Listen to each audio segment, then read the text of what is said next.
আমাদের রাইটটা যে ক্ষুণ্ণ করা হলো, এটা নিয়ে আমাদের প্রশ্ন রয়ে গেলে এই কথা আমরা বলেছি। সেকেন্ড পয়েন্ট হচ্ছে নির্বাচনের আগে এবং পরে সহিংসতা যে হয়েছে সেটাই। নির্বাচনী সহিংসতা বাংলাদেশে অতীত হয়েছে, এগুলো আমরা জানি, কিন্তু এইবার তো সেটা প্রত্যাশিত ছিল না। এই জায়গা থেকে বেরিয়ে আসার জন্য তো জুলাই অভ্যুত্থানে অনেক রক্ত ঝরেছে, জীবন দেয়া হয়েছে, এবং সেই জায়গাটা পুনরাবৃত্তি ঘটছে। তাহলে কি এটাই হচ্ছে বাংলাদেশে আবার ফেসিবাদের, আবারও স্বৈরতন্ত্রের উত্থান হতে যাচ্ছে? আমার বোনরা, আমার মায়েরা, নারীরা আজকে নিরাপদ হলো না। হাতিয়ার ঘটনা কি আপনারা জানেন? 2018 সালের সেই সুবর্ণ সৌরের ঘটনার পুনরাবৃত্তি ঘটেছে। সেদিন কি হয়েছিল? একজন মা, একজন নারী, 4 সন্তানের জননী, তাকে গণধর্ষণের শিকার হতে হয়েছিল। প্রশাসন বলেছে এদিন কোনো ঘটনা ঘটে নাই।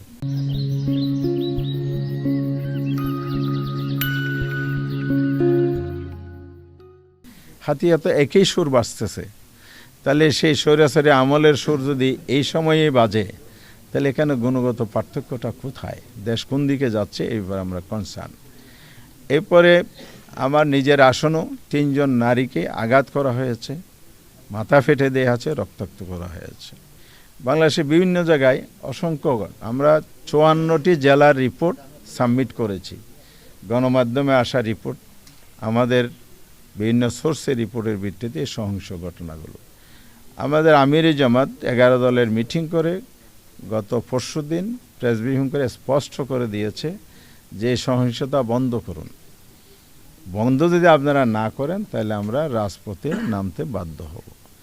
আমাদের 11 দলের সিদ্ধান্ত হয়েছে, পার্লামেন্টে আমরা গঠনমূলক বিরোধী দলের ভূমিকা পালন করব, দেশ এবং জাতির স্বার্থে কথা বলবো, আমাদের বক্তব্য তুলে দেশ গড়ার জন্য, আমাদের বাংলাদেশ, দেশকে আমরা ভালোবাসি, দেশকে আমরা পিছনে নিতে চাই না, সামনে নিতে চাই।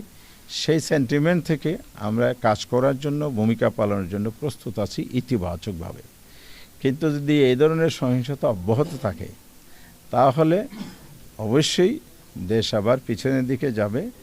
আমরা কোনো অপশক্তির হাতে, যারা ষড়যন্ত্র করে দেশকে অস্থিতির সৃষ্টি করে গণতন্ত্রের অভিযাত্রাকে ধ্বংস করার পায়তারা করবে, সে জায়গায় আমরা আপোষহীন থাকব।